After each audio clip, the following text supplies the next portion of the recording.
Chapter 10 Supreme Non-Attachment Uttam Akinchanya. Knowing and believing that except the conscious and blissful nature of the self-soul, even a little bit of other things and the emotions of delusion, attachment, aversion arising in the soul under the shelter of other things are not at all of the soul, and desisting from them by taking shelter of the conscious and blissful nature of the self-soul is verily the religion of supreme selflessness, non-attachment.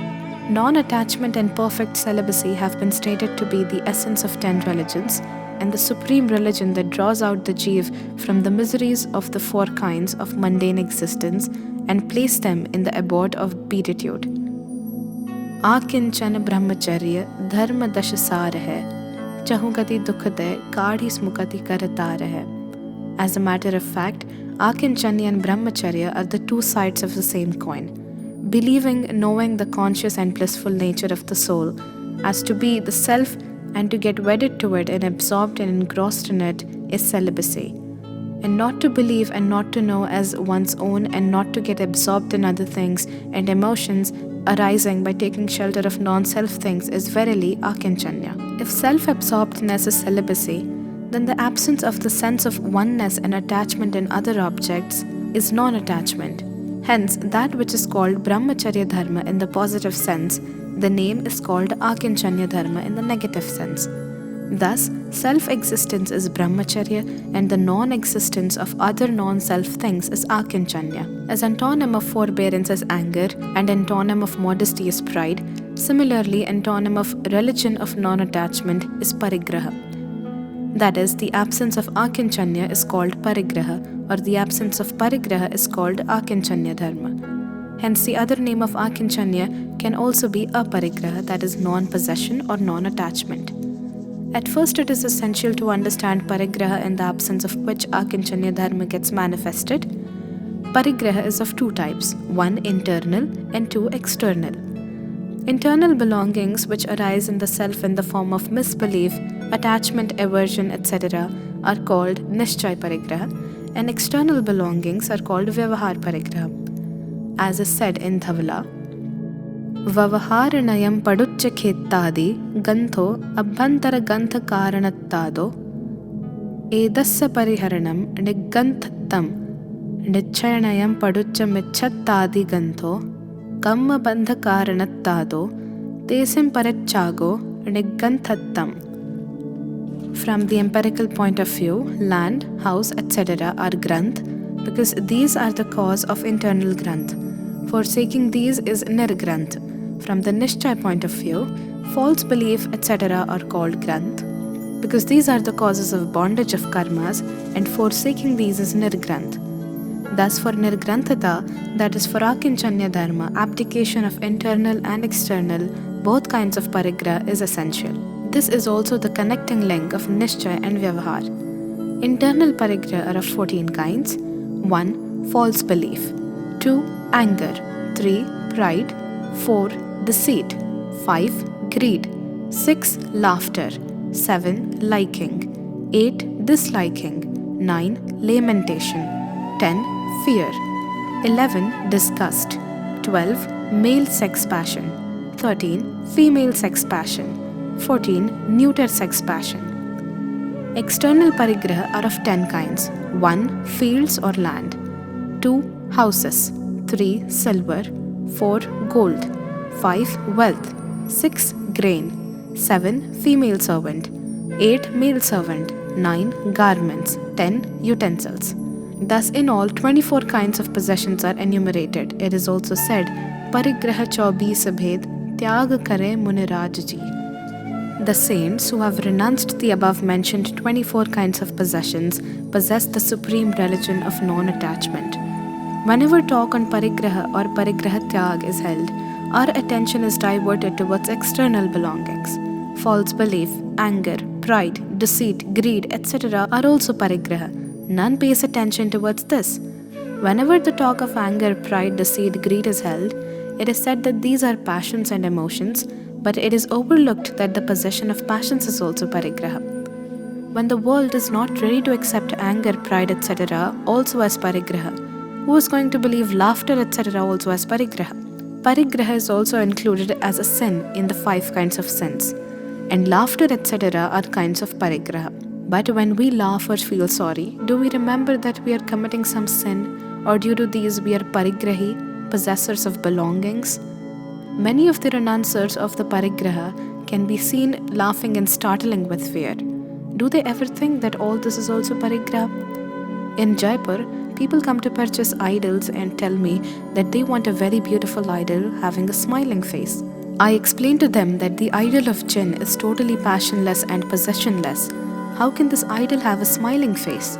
The posture of Bhagwan's idol is always dispassionate and tranquil. Also, it is said in hymns, Jai Param Shanta Mudra Samet, Bhavijan ko Nij Anubhuti Het, Chavi Veet Ragi Nagna Mudra, Drishti Nasa Pedharem. Very few people know even this, that greed, the greatest of all sins, is also a parigraha. Even it is talked about as such, people don't realize greed to be the parigraha. Otherwise, the so-called renouncers of belongings would not be seen running after the greed of getting fame. Mithyatva, the root cause of all types of sins, is also one of the parigrahas. Not just one, it is parigraha number 1, without getting rid of which other parigrahas cannot be given up. How many people pay attention towards this fact? If attention of people would have been on this, then without finishing Mithyatva, the efforts of becoming possessionless would not be done. Parigraha is the greatest sin and Akinchanya the greatest religion. Whatever misdeeds, injury, falsehood, theft, unchastity, etc. are seen in the world, the root cause of all these is parigraha. When misbelief, attachment, aversion, etc., all kinds of alien dispositions are parigrahas, what sin is left out which does not come under the purview of parigraha? The manifestation of the feelings of delusion, attachment, aversion, etc. is named as hinsa. It is also said, Apradarbhavah khalu ragadinam bhavatya hinseti teshamevotpatti hinseti jinagamasya sankshepah. Assuredly, the non-appearance of attachment, aversion, delusion is ahimsa, and their procreation is hinsa. This is the sum and substance of janagam. Even the basis of falsehood, theft, and unchastity is misbelief, attachment, aversion only. Hence, parigraha is being identical to misbelief, attachment, aversion is the greatest sin. Forbearance is the name of absence of anger. Similarly, modesty is the name of absence of pride. Straightforwardness is absence of deceit, and purity is absence of greed. But the religion of non-attachment is the name of absence of all passions: anger, pride, deceit, greed, laughter, liking, disliking, sorrow, fear, disgust, male sex passion, female sex passion, and neuter sex passion. Hence, Akinchanya Dharma is the supermost religion.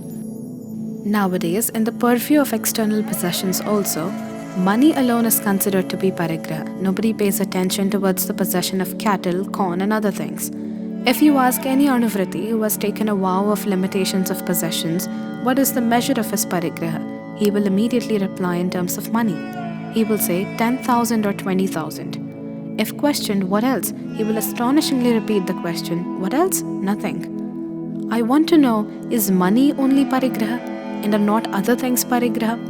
When there is no consideration even of cattle, corn, field house, wife, son, etc., external possessions, who is going to bother about anger, pride, etc., internal possessions? When an observer of the vow of limited possessions was asked, as the parigrahas are 24, you might have accepted the limitation of all the 24. He replied in an astonishing manner, no, I have accepted the limitation of rupees only. If you suggest, I will accept the limitation about 24. I said, it is all right, but did you ever think whether the limitation of 24 possessions can also be done? He immediately replied, why can it not be done? Everything can be done. What is there in the world which cannot be done by man? Man can, if he desires, do everything. I said, okay, you must be knowing the names of 24 passions. The first parigraha is Mithyatva. Is it possible to accept a limitation about Mithyatva? If yes, then how much to be kept and how much to be left? Can Mithyatva also be retained partially and left partially? He got badly confused because he had heard for the first time that Mithyatva was also a parigraha. Anyway, continuing my talk, I explained, oh friend, without totally getting rid of mithyatva, real vows are not possible. The observer of the vow of limiting possessions should be assuredly devoid of mithyatva. Where then lies the question of limiting it? In the same way, did you ever think as to how and to what extent the limitation of anger, pride, deceit, greed, and other internal possessions also ought to be done? In 5th Gunasthan, in comparison to 4th Gunasthan, there being an extremely high and enriched concentration in the self, Anantanubandhi and Apratyakhyanavaran anger and other passions disappear, and due to some weakness, Pratyakhyanavaran and Sanjvalan anger etc. remain in existence. Accordingly, the limitation of cattle, corn etc. is done deliberately and willingly. The name of this whole process only is vow of limiting possessions. The common people do not know these 24 possessions, and so considering money to be the only parigraha in their fancy, they accept its right or wrong limitation in the form of a vow and become parigraha pariman vrati. Money, which the whole world considers as parigraha, is in no way an internal possession. It has also not been enumerated in the category of cattle, corn, etc. It is merely an artificial means of exchange for the external possessions. There is nothing in money of its own due to which the world should hoard it. If by means of money, cattle, corn, etc., things of enjoyment and pleasure are not available, who will keep and collect it? The currency note of rupees 10,000 is now not valid in the market. Who wants it now? In the eyes of the world, it is valuable only as long as it continues to serve as a means of buying cattle, corn, etc. It can be called as parigraha only conventionally by giving the status of the end object to the means of achieving it. Yet, even though its name is not there in the 24 possessions, today this, the 25th possession, has become everything. One of the reasons why money was not included in external possessions was that there is up and down in its value always. There is also no direct use of money in life. It is simply a means of buying useful things for living. In Anuvrat, the limitation of possessions is done only about the useful things in life. Owing to increase in the value of money, its limitation could put one into difficulty. Suppose one person accepts the limitation of keeping 10,000 rupees only. At the time when he accepts this limitation, the value of his house is say 5,000 rupees. Later on, its value may become 50,000 rupees. Similarly, the problem about cattle, corn, etc. can also be imagined. Therefore, in the vow of limiting possessions, the limitation of cattle, corn, and etc., things of regular use has been prescribed. An observer of the vow of limiting possessions needs only limited things for fulfilling his basic needs in life, without paying attention to the cost factor of those things. The vower of limiting possessions resides in the house. Hence, he needs all the necessary things, viz., cattle, corn, field, house, utensils, etc. But nowadays, the situation is different, because now no vower of limiting possessions wants to live at home. He considers himself as a sadhu and not as a grahast, whereas Anuvrat is to be observed by him and not by the saints. An Anuvrati should eat not only by preparing the food himself, but also by earning his livelihood. But he not only does not want to eat by earning the livelihood, he also does not want to eat by preparing the food himself.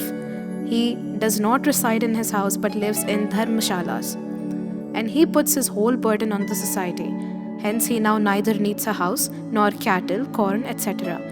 It is this reason that he has started adopting the vow of limitation of possessions in the form of money. A very typical situation has arisen. Once an Anuvrati told me, "I want to get the solution of my doubt from you in aloofness." I asked him, what is the need of aloofness for discussing a philosophical matter? He replied, there is some personal matter. In aloofness, he said, the matter is like this. I had taken the vow of limiting possessions up to rupees 5,000. At the time when I took the vow, I was not having even this much amount, nor was there any probability of getting the same. But later on, I got the amount and its interest went on increasing. My expenditure was not much, so approximately rupees 10,000 got collected. I was feeling great embarrassment, so I discussed the problem with my fellow votary. He told me that this was not a problem at all, because since I took the vow, the value of the rupee has diminished. Hence, keeping rupees 10,000 is not wrong.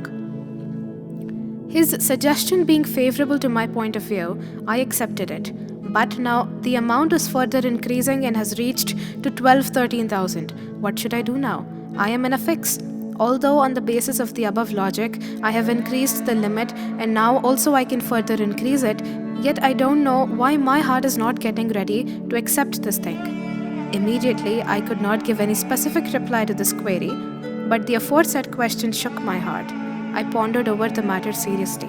After continuously thinking over it, I could ultimately make out the reason why money has not been enumerated in Agam under the class of possessions. One does not understand as to what has happened nowadays to the religious society. The renouncer of all kinds of possessions and the observer of the great vows, the homeless saint and the vower of limiting possessions, the observer of small vows, the householder living in homely life, both have become the inhabitants of reclusory temple or inn. The one ought to live in the forest and other one at home. But neither the dwellers of forest dwell in the forest, nor the dwellers of house dwell in their houses, and both have become the dwellers of the inns. The householder Anuvratis who offered food have themselves started taking food as alms. Otherwise, for those who have accepted the limitation of their sources of income, where does the question of the growing of wealth arise? The Anuvratis should have taken the responsibilities of Mahavratis, but they have thrown the responsibility on the shoulders of non-votaries. It is due to this reason that Anuddishta Ahar has become unavailable to the Mahavratis. The non-votarists do not take that much pure food which they could offer to Mahavratis without the aim of specially preparing for them. The votaries of course do take such pure food which, being prepared for the self, they could give to the saints, but they have themselves become takers of food. Whatever may be the case, at present what is to be considered is why a separate recognition has not been given to money in the Agam under the classification of 24 possessions, although it gets covered under wealth, that is cattle, etc. If rupees and paisa only are considered to be parigraha, then there would be no parigraha in devas, infernals, and tiryanch, because no money is found with them. No transaction of money is seen in these beings. Also, they have got nothing to do with this mode of transaction, but still there is no abdication of possession. In the same way, if cattle, corn and other external possessions are only considered to be parigraha, the animals will have to be considered as possessionless, because no external possession is seen available to them. The custom of hoarding wealth, cattle, corn, house, etc. is chiefly concerned with human beings. In human beings also, due to non-existence of punya, the external wealth like cattle and corn is found in lesser quantity. Do they therefore become renouncers of possessions? No, never. When we discuss about religion and non-religion of soul, the definitions should be such that could equally be applicable to all souls. This is the reason why the acharyas have laid more stress on renunciation of internal possessions. It is said in Kartikeyanupreksha, बाहिर गंथ विहीना दलि दद मणुवा सहावदो होन्ति अभ्यंतर गंथम पुणने सक्क देखो विच्छडेदुम. By nature, paupers don't possess external possessions, still none is found capable to renounce internal possessions. In Ashtapahud, the highest possessionless ascetic, the Gambaracharya Kunda has written, Bhava Vishuddhi Mittam बाहिर गंथस्य कीरये चाओ वाहिर चाओ विहलो अभ्यंतर गंथ जुत्तस्य. Renunciation of external possessions is done for purification of thoughts and feeling, but without renouncing internal possessions, that is attachment, aversion, etc., renunciation of external possessions is futile.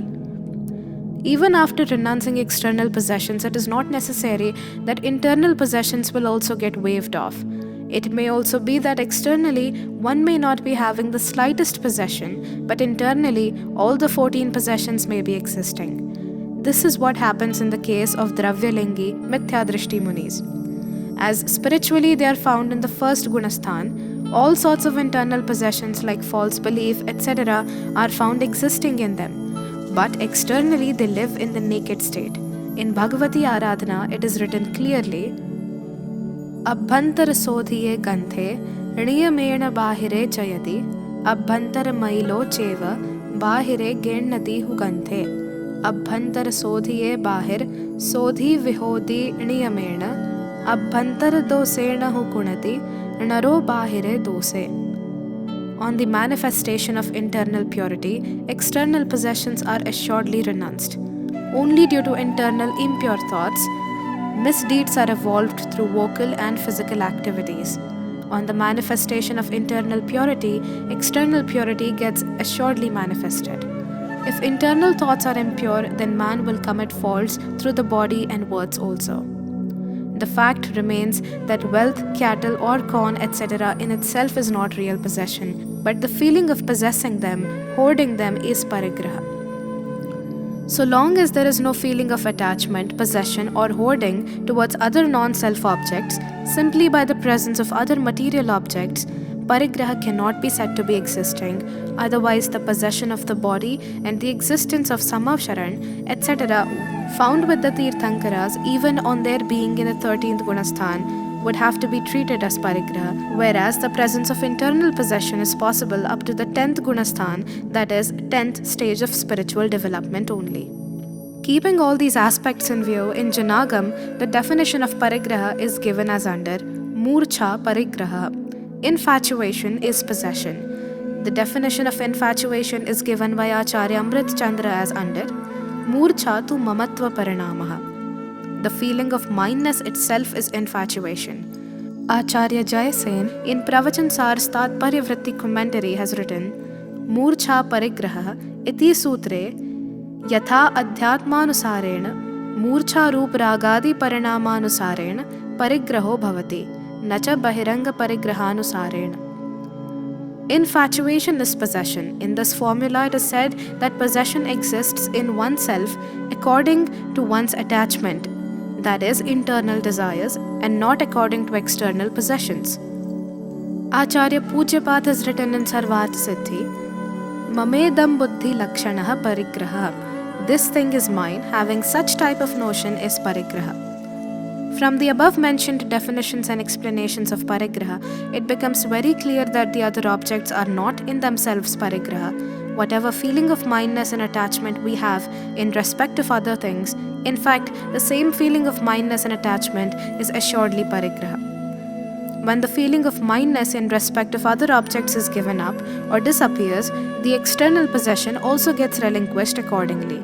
But by relinquishing the external possessions, there is no guarantee that the feeling of mindness in them will also disappear.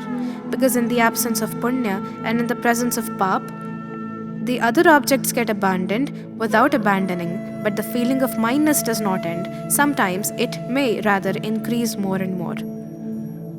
None becomes passionless due to abdication of other things, but by giving up the feeling of possessing them, the feeling of oneness or mindness with them, parigraha automatically gets relinquished and the soul becomes a parigrahi. That is, the soul becomes the possessor of Akinchanya Dharma. The feeling of oneness and the feeling of I-ness in body, etc., non-self objects and impure dispositions like attachment, all are included in the topmost internal possession named Mithyatva. Until and unless Mithyatva goes, till then the question of relinquishing other possessions does not arise. But the attention of this enchanted world does not turn towards this significant fact. The whole world is worrying day and night about possessions. Some people are engrossed in the hoarding of other objects, whereas others are worried about relinquishing them in the name of religion. Nobody realizes that all these are in no way his own. By trying to hoard them, these do not collect, and by relinquishing them, outwardly one does not become free from them. The change in their modes takes place on their own. Nothing happens in them by our efforts. Jeev simply indulges in the thought of hoarding or giving up, and accordingly only binds itself with pap and punya. In the operative condition of punya karmas, the agreeable objects get associated on their own, even without any effort on our part. Similarly, in the operative state of pap karmas, the disagreeable objects get associated with the soul on their own. Although in this phenomenon, the soul has no control, yet due to false belief and attachment, this ignorant world encrosses itself in the feeling of I-ness and doerness, in the agreeable and disagreeable associations and disassociations of the other not-self objects. This, the feeling of I-ness, doerness and mindness itself, is the most dangerous possession named Mithyatva. It is essential to quit this, first of all. Also, by irrigating the leaves of a tree, the leaves do not grow. But by sprinkling water at the root, the leaves grow. Similarly, all kinds of internal and external possessions grow on the foundation of false belief. If we want that the leaves should dry up, then nothing will happen by plucking the leaves because new leaves will grow up. But if the root itself is cut, then in course of time the leaves will dry up on their own. Similarly, by cutting the root of false belief, the remaining possessions will automatically start quitting in due course. Whenever this topic comes up for discussion, people retort, "See, one has only to believe that other objects are not his own and nothing is to be given up. If anything is not to be given up, how will then the parigraha get quit?" My reply is, "Oh friend, why is there no quitting? Believing the other as your own is to be quit. When believing the other as your own is itself the first possession named Mithyatva, for quitting that you have to quit believing other non-self things as your own."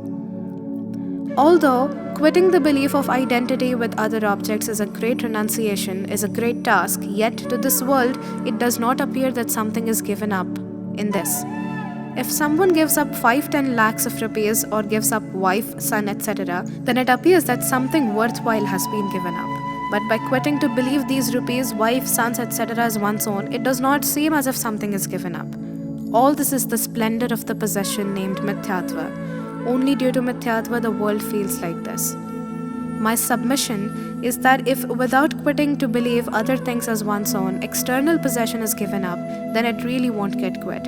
For quitting the other objects or to get quit from other things, one will have, first of all, to quit believing the other objects as one's own.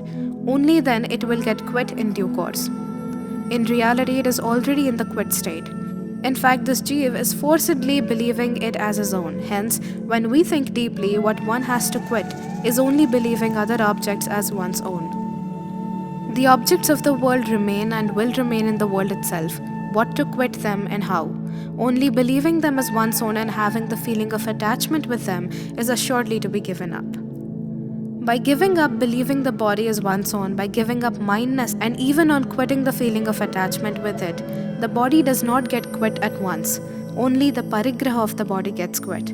The body gets quit of its own when the time comes. But one who has given up the feeling of attachment and identity with the body, etc., has not to reincarnate, and the people who do not give up the feelings of oneness with this body and the feeling of attachment, etc., have to reincarnate again and again. Someone may say, "We agree with you that not the body but believing the body as one's own is to be given up. Attachment with the body is to be given up. The body will get quit of its own when the time comes." Now we say that we will keep possession of 10 houses but will not entertain the feeling of mindness with them. Will then we be free from parigraha of houses? If yes, then we shall keep many houses but only shall not have the feeling of mindness in them. My reply is, friend, think a bit seriously. If you will not keep the feeling of mindness in the house, then the internal possession named Mithyatva will get quit. But the external parigraha of house will remain. Because the external possession of house, etc., gets quit only after having quit the internal possession of the kind of Pratyakhyan, attachment, and after quitting the internal possession of the kind of Apratyakhyan attachment, the limitation of external possessions, house, etc. takes place. Thus, simply by quitting to believe it as one's own, the external possession does not get quit, but by quitting the feeling of attachment with that object, it gets quit. Possession of the body and that of the house are to be looked at differently. The body does not get quit even on relinquishing attachment with the body, but the house certainly gets quit on forsaking the feeling of attachment with the house. The totally passionless omniscient Lord Jin has also got the body in the 13th and 14th Gunasthan, but the association of house, etc., external possession, is not found even in the 6th and 7th Gunasthan. To understand the Jain doctrine of possessionlessness, one will have to go deep into it. Simply by thinking casually, the purpose will not be served. From Nishchay point of view, house, etc. are already in a quit condition. The ignorant self considers them as his own. When have these objects become his? The ignorant self, due to his ignorance, considers himself as the possessor of these objects. But when have these accepted his possessiveness? When did these accept him as their possessor? This Jeev speaks with a great haughtiness. I have disposed of this house in rupees 25,000. My submission is, just think over whether you have got rid of the house or the house has got rid of you. The house is still standing in that very place. It is you who has changed the place. To believe the house, etc. as one's own is internal possession named mithyatva, and having the feeling of attachment, aversion, etc. with these outward objects is internal possession, known by the name of anger, etc. The house, etc. are external possessions. By quitting to believe the other non-self objects as one's own, the external possession does not get quit. But by quitting the feeling of attachment, etc. with those objects, coupled with giving up believing them as one's own, it gets quit. But the business community, which is fully engrossed in possessions, has searched out ways and means, even in the Jain's religion of non-possession, for maintaining parigraha. Foreseeing that it has not to pay taxes, etc. under the rules and regulations of the state, the business community has developed various clever methods like showing its own property in other person's name and floating false institutions, etc. The regret is that such tendencies are now being observed in the field of religion also. When we find the so-called named Digambar saints who do not even bear a thread on their body, involved interestedly and actively in the administration of institutions, temples, buses, etc., our head bows down in shame. When we clearly see that without their order, the bus cannot move even an inch, how to believe then that they don't have any attachment with it? Ultimately, one has to understand that without quitting the internal possessions, if the external possessions are given up, such things are bound to happen. Because without giving up internal possessions, the true renunciation of the external possessions also cannot be possible. Moreover, in the Shastras, the description of those Dravyalingi naked and Mithyadrishti Muniraj is found who take birth in the heavens up to the 9th Gravyak.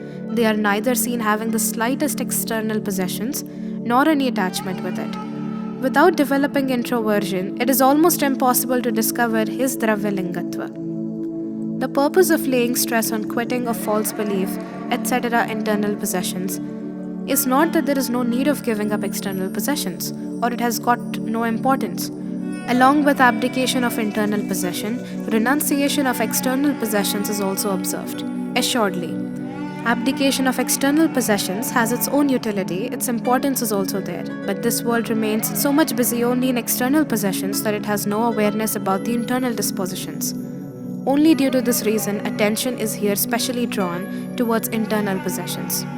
The one who has not renounced external possessions according to one's own status and capacity, his talk of having renounced internal possessions is a mere imagination. If someone says that because he has abdicated internal possession, what harm is there? If external possessions still continue, then surely this talk of his is a sort of deceit. Because if one has internally renounced attachment, the renunciation of the association of external possessions is also imperative accordingly. It cannot be that internally false belief and anger, pride, deceit, greed, passions of apratyakyan and pratyakyan type might have been finished, and externally there may not be the condition of naked Digambar sainthood. In the absence of the aforesaid internal possessions, there would assuredly be the condition of naked Digambar sainthood in the form of renunciation of all kinds of possessions. To become an Akinchanya, the possessor of Akinchanya Dharma, one will have to know and believe, first of all, the true characteristics of Akinchanya Dharma, and will have to realize one's own self, which is distinctly different from all other objects. After that, preceded by the renunciation of the passions in the form of internal possessions, one will have accordingly to renounce the external possessions also knowingly and rationally. As here we are concerned with the description of Akinchanya Dharma with regard to the status of a saint, so stress is being laid on absolute renunciation of possessions. But the Grihasthas, thinking that we cannot be the complete renouncier of possessions, should not become disinterested in the observance of Akinchanya Dharma. They too should certainly renounce the internal external possessions according to their status and capacity. One objection raised about the principle of possessionlessness of Jain Dharma is that the Jain community, the believer in the religion of aparigraha, has got the maximum possession. But on thinking deeply, no truth is found in this statement. I don't say that the Jains of today are aparigrahi, but the point to be stressed is that this objection is raised only by keeping in view the availability of external possessions, which are achieved by the rise of punya karmas, and not by keeping in view the internal parigraha in the form of various types of passions. As a matter of fact, in possessing the internal possessions in the form of various passions, the non-Jainas are also not behind Jains. The external wealth possessed by the Jains is not as much as is being advocated by the world. Due to outward pomp and show, the world has such feeling. If it is available to Jains, it is only due to their leading a life of virtuous conduct. Owing to the absence of 7 bad habits in them, natural affluence is observed. The day their virtuous conduct disappears, their condition will also be the same as is seen in the society of people having bad habits. One more thing worth considering is that from religion's point of view, even in the householder state, the right believer Jain can even be a king emperor. There have been such examples in the past. In the Jainatva of Chakravarti like Bharat, no doubt can be raised. Today's Jains do not have belongings more than that of a Chakravarti. By telling this, I don't wish to emphasize that the Jains must hoard external possessions, but what I want to clear is that it is worth considering as to what extent they are violating the principle of possessionlessness in terms of Jain religion. There are some fixed gradations in Jain Dharma for practicing the principle of possessionlessness. How much parigraha a Jain of a particular spiritual grade renounces is described in great detail in the books on deontology, in which the code of conduct for the Muni and the Shravak is explained. According to that code of conduct, whereas a Muni does not have at all even the trace of external possession, an Anuvrati Grahast has to put a limit to his external possessions accordingly to his capacity and needs, although an Avrati Grahast also does not earn money through unfair means, yet no limit for keeping possessions is fixed for him. Even a Chakravarti falls in this category. Thus, in Jains, there are various grades of spiritual development. If a Jain Muni keeps the possession even equal to a thread, then he is not a true saint, and if a vowless Shravak possesses even the wealth of 6 regions of this earth, that wealth or possession makes no difference in his Jainatva, because even then he can be a perfect true believer. Although external affluence and the idea of possessing it is not an obstruction to Jainatva, yet he who has even the slightest possession cannot attain liberation. Hence, the true aspirant of liberation must necessarily forsake all sorts of possessions. Aparigraha is also being compared these days with Samajwad. Some people have even started treating both to be the same. But the basic difference between the two is that whereas socialism is related with the external things only, is concerned with their equal distribution, in aparigraha, the quitting of passions is the main thing. Also, if socialism is compared with aparigraha only from external possessions point of view, then also a clear distinction is observed in the viewpoints of both. According to the viewpoint of socialism, if there is no dearth of commodities and things are available to all as per their requirements, there is no sense in their renunciation or limited use. But from the viewpoint of aparigraha, it is not so. All may get unlimited means of enjoyment, even then we ought to limit our desires. Not to take food one day in a week due to want of food is a different thing, and renouncing food even when there is no dearth of any kind is another thing. The socialistic viewpoint is absolutely economical, whereas the viewpoint of aparigraha is absolutely spiritual. If everybody possesses the car and you also own it, then according to socialism there could be no objection. But aparigraha says what you have to do with others. You ought to give up your desires or to limit them. In the socialistic viewpoint, the talk of limiting possessions may be somewhat befitting, but in it, how could the point of renouncing possessions be alright? Does any socialist also wish that all sorts of possessions be given up and all may become naked Digambar? No, never. But aparigraha is the name of absolute renunciation only. Keeping one's worldly possessions limited is called parigraha pariman, and not possessionlessness. Aparigraha in the form of Akinchanya Dharma, which is talked over here, is possessed only by the totally possessionless naked Digambar saints. If everybody would be owning cars, would then the naked Digambar saints not have any objection in sitting in the car? If socialism is another name of aparigraha, then the Digambar saints should also not have any objection in keeping a car. Or why do the possessionless saint also not use the conveyances, the car, train, bus, etc. are available to the common man? It is clear from this that the viewpoint of aparigraha is totally different from that of socialism. The highest stage of possessionlessness is the naked Digambar state, which could never be the model of socialism. The problem of socialism is of equal distribution of commodities, whereas the ultimate goal of aparigraha is absolute renunciation of the means of enjoyment and also the emotions of enjoyment. Here, the discussion is not being held to oppose or support socialism, but the basic difference in the viewpoint of aparigraha and socialism is being explained. There is no place in socialism for absolute renunciation of anger, etc. internal possessions, and wealth, cattle, corn, etc. external possessions. Whereas in aparigraha, both these things are essential. Therefore, it can be said decidedly that though the persons who enunciate socialism to be aparigraha may or may not be understanding the true characteristics of socialism, it is sure that they have not understood the true characteristics of aparigraha. Although parigraha is the biggest sin, as proved earlier, nevertheless in the world whosoever is seen possessing more external possessions is called a punyatma, a virtuous soul. In the Shastra also at some places he has been called as punyatma. The whole world too calls him a prosperous fellow. None says punyatma to an injurer. The liar and the thief are also called sinners.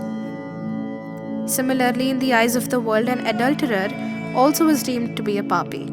When the committers of the aforesaid four sins are treated as papis, one does not know why a parigrahi is called a punyatma. Some people even call them as religious persons. Not only call them religious persons, but entitle them by many names. That is why Bhartrihari had to write, Yasyasti vittam sa naraha kulinaha sa panditaha sa shrutvan gunagyaha sa eva vakta sa cha darshaniyaha sarve gunaha kanchan mashrayante. The one who possesses wealth, he is noble, he is savant, he is scripturalist, knows good qualities and abilities, he is the speaker, and he is handsome too, because all traits find shelter in good only. Is then the parigraha being called punyatma unreasonably? Externally, it appears so, but on thinking deeply, it appears that there is reason for this also, and it is this, that injury, etc. are full of sin in all the three forms, viz. Cause, nature, and fruit. Because their causes are also full of sins, their nature is also full of sins, and their fruit is also the bondage of pap karmas. But in parigraha, particularly looking from the external possessions point of view, there is difference in these. The cause of external affluence, etc. is rise of punya karmas, but it is assuredly full of sins by nature. If it is consumed in enjoyment, then it becomes the cause of bondage of pap karmas, and if it is utilized in virtuous deeds with auspicious thoughts, then it becomes the cause of the bondage of punya karmas. Also it is said, Bahudhana burahu bhala kahiye leen par upagar so. Thus the cause of external possessions is punya, though its nature is full of sins, and the fruit, when utilized in inauspicious deeds, is pap, and when used in auspicious deeds is punya. Here, someone may say that if it is so, why is then parigraha called as pap? Parigraha may be obtainable by the rise of punya karmas, but it is indeed pap. It is such a tree in which the seed sown was that of punya. The tree grown is of pap, and the fruits grown are such that if eaten will cause death, etc., will lead to the bondage of pap karmas, and if forsaken will lead to survival, etc., will lead to the bondage of punya karmas.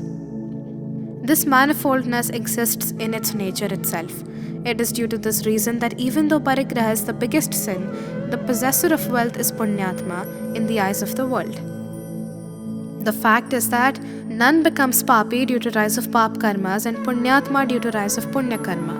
But by committing sins, one becomes papi. By indulging in religious thoughts and activities, one becomes dharmatma. Otherwise, the wholly pious bhavlingi saints would also have to be considered as papi, because they also sometime experience the rise of pap karmas, owing to which they have to suffer from various upsargas and diseases like leprosy, etc.